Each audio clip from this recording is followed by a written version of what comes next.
बोल श्री गोपाल कृष्ण भगवान की जय।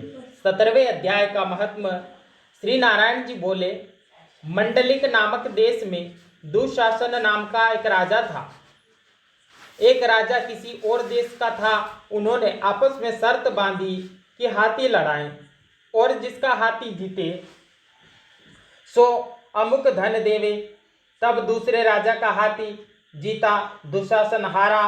कुछ दिन पीछे वह हाथी मर गया। तब राजा को बड़ी चिंता हुई कि एक तो द्रव्य भी गया, दूसरा हाथी भी मर गया, तीसरे लोगों में जग हंसाई भी हुई, इससे निंदा हुई। उसी चिंता में राजा भी मर गया। तब यमदूत पकड़कर धर्मराज के पास ले गए। धर्मराज ने कहा कि यह हाथी के मोह में मरा है, अतः इसको हाथी की योनि देवे। है लक्ष्मी, राजा दुशासन संकल द्वीप में जाकर हाथी हुआ। वहां पर राजा के बहुत हाथी थे, जिनमें वह भी था। उसे पिछले जन्म की सारी बातें याद थी। मन में बारंबार यही पछतावा करता कि मैं पिछले जन्म का राजा था, अब हाथी हुआ हूँ। बहुत रुदन करे, खावे पीवे कुछ नहीं। इतने में एक साधु आया और उसने राजा को एक श्लोक सुनाया। राजा बड़ा प्रसन्न हुआ और कहा कि हे संत जी, कुछ मांगो। उसने कहा कि और सब कुछ है मेरे पास, किंतु एक हाथी नहीं है। राजा ने यह सुनकर वही हाथी दान दे दिया। ब्राह्मण उसे अपने घर ले आया, हाथी को दाना दिया, वह नहीं खावे, पानी भी नहीं पीवे। रुदन कर मन में सोचे, कोई ऐसा होए जो मुझे इस योनि से छुड़ावे। तब उस साधु ने महावत को बुलाकर पूछा कि इस हाथी को क्या दुख है जो कुछ खाता पीता नहीं है। महावत ने देखकर कहा, कुछ रोग भी नहीं है।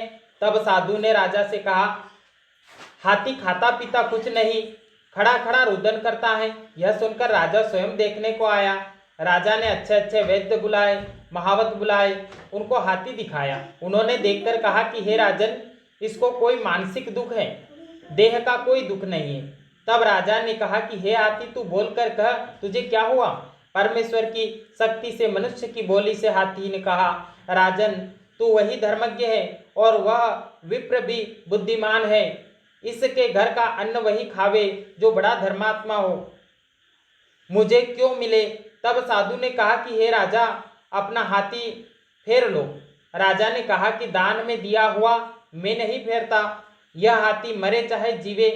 तब हाथी बोला कि हे संत, तुम मत दुखी हो।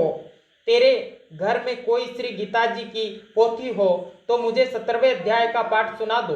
तब उस साधु ने ऐसा ही किया।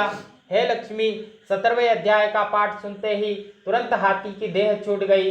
देव देही पाई स्वर्ग से विमान आए, उस पर चढ़कर राजा के सामने वह खड़ा हुआ और राजा को अपनी पिछली कथा सुनाई। है राजन, पिछले जन्म में मैं एक राजा था। मैंने हाथी लड़ाए थे। मेरा हाथी मर गया, तब मैं भी उसी चिंता में मर गया। धर्मराज की आज्ञा से मैंने हाथी का जन्म पाया।